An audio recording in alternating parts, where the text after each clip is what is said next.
ನಾನು ನನ್ನ ತಾಲೂಕಿನ ಜನರಿಗೆ ಮನವಿ ಮಾಡ್ತೇನೆ.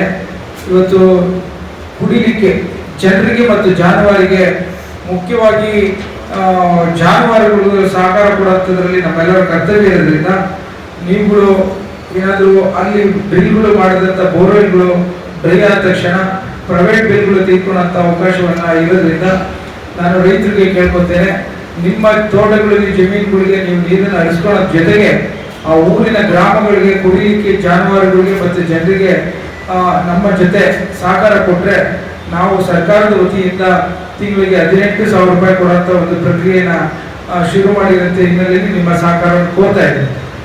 60 ಗ್ರಾಮಗಳಲ್ಲಿ ನೀರಿನ ಅಸಹಕಾರದ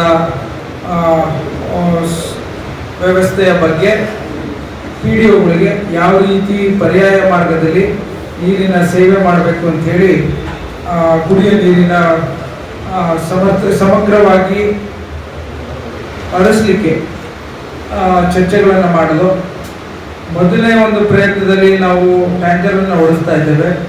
ಎರಡನೇ ಪ್ರಯತ್ನದಲ್ಲಿ ಪ್ರೈವೇಟ್ ಬೋರ್ವೆಲ್ಸ್ಗಳನ್ನು ತೆಗೆದುಕೊಂಡಿದ್ದೇವೆ. ಮೂರನೇ ಪ್ರಯತ್ನದಲ್ಲಿ ಬೋರ್ವೆಲ್ಗಳನ್ನು ಡ್ರಿಲ್ ಮಾಡ್ತಾ ಇದ್ದೇವೆ. ಹಾಗಾಗಿ ಪ್ರತಿಯೊಂದು ಹಂತದಲ್ಲೂ ಇವತ್ತು ಸುಮಾರು 4 ತಿಂಗಳಿಂದ ಈ ಒಂದು ಬೇಸಿಗೆಯ ಹಿನ್ನೆಲೆಯಲ್ಲಿ ಬಹಳಷ್ಟು ಅಸಹಕಾರ ಈ ಕುಡಿಯ ನೀರಿಂದು ಬಂದಿರೋಂಥ ಹಿನ್ನೆಲೆಯಲ್ಲಿ ಪ್ರತಿ 10 ದಿನ 15 ದಿನಕ್ಕೊಮ್ಮೆ ಸಭೆಗಳನ್ನು ಮಾಡ್ತಾ ಬಂದಿದ್ದೇನೆ. ಹೆಚ್ಚಿನದಾಗಿ ನಮ್ಗೆ ಇದ್ದಂಥ ಸವಾಲುಗಳನ್ನ ಈಗ ಎದುರಿಸುವಂಥದ್ರಲ್ಲಿ ನನಗೆ PDOಗಳು ಮತ್ತು ಅದೇ ಸಿಬ್ಬಂದಿ ವರ್ಗದ EOಗಳು ಸಹಕಾರ ಕೊಟ್ಟಿದ್ದಾರೆ. ಅಂಥದ್ದು ಒಂದು ಮನೆನೋ 2 ಮನೆನೋ 5 ಮನೆನೋ ಕೆಲವು ಸಂದರ್ಭದಲ್ಲಿ ನೀರು ತಲುಪದೇ ಇರೋದು ನನ್ನ ಗಮನಕ್ಕೆ ಬಂದಂಥದ್ರಲ್ಲೂ ಸಹ PDOಗಳು ಮತ್ತು EOಗಳು ಮತ್ತು ಅಲ್ಲಿ ವಾಟರ್ ಮ್ಯಾನ್ಗಳೆಲ್ಲ ಸೇರಿ ಕೊಡ್ಸೋಂಥ ಪ್ರಯತ್ನ ಮಾಡ್ತೀವಿ. ಯಾವ್ದಾದ್ರು ಆ ಥರ ಕೊರತೆ ನೀವುಗಳು ಸಹಕರಿಸಬೇಕು. ನಿಮ್ಮ ಜೊತೆ ಸರ್ಕಾರ ಇದೆ, ನಿಮ್ಮ ಜೊತೆ ತಾಲೂಕ್ ಪಂಚಾಯತಿ ಅಧಿಕಾರಿ ವೃಂದದವರು ಇರ್ತಾರೆ, ನಿಮ್ಮ ಜೊತೆ PDOಗಳು ಇರ್ತಾರೆ ಮತ್ತು ನಾನು ಸಹ ಇರ್ತೇನೆ ಅಂತ ಹೇಳಿ ಎಲ್ಲದಕ್ಕಿಂತ ಹೆಚ್ಚಿನದಾಗಿ ಇನ್ನೂ 1 ತಿಂಗಳು ಮಳೆ ನಿಮಗೆಲ್ಲ ಗೊತ್ತಿದ್ದಂತೆ ಈಗ ಮಳೆ ಬರಬೇಕಾಗಿತ್ತು. ಇನ್ನು ನಮ್ಮ ಕುಣಿಗಲ್ ತಾಲೂಕಿಗೆ ಮಳೆ ಬರದೇ ನಿಟ್ಟಿನಲ್ಲಿ ಇನ್ನು 1 ತಿಂಗಳು ಇಲ್ಲ 2 ತಿಂಗಳು ಬಹಳಷ್ಟು ಕಷ್ಟದ ಪರಿಸ್ಥಿತಿಯಲ್ಲಿ ನಾವು ಇರ್ತೇವೆ. ನಿಮಗೆಲ್ಲ ಗೊತ್ತಿದ್ದಂತೆ ಎಲ್ಫಿನೋ ಅಂತ ಅನೌನ್ಸ್ ಮಾಡಿದ್ದಾರೆ. ಆ ಒಂದು ಬೇಸಿಗೆ ನಮಗೆಲ್ಲ ಇಷ್ಟು ತೊಂದರೆ ಕೊಡ್ತಾ ಇರ್ತೀನಿ. ನಿಮ್ಮ ಸಹಕಾರ ಬಹಳಷ್ಟು ಮುಖ್ಯವಾಗಿ ಇಟ್ಕೊಂಡು ನಮ್ಮ ಪ್ರಮುಖ ಹೋರಾಟ ಜನಗಳಿಗೆ ಮತ್ತು ಜಾನುವಾರುಗಳಿಗೆ ನೀರು ಕೊಡಿಸೋಂಥದ್ದು.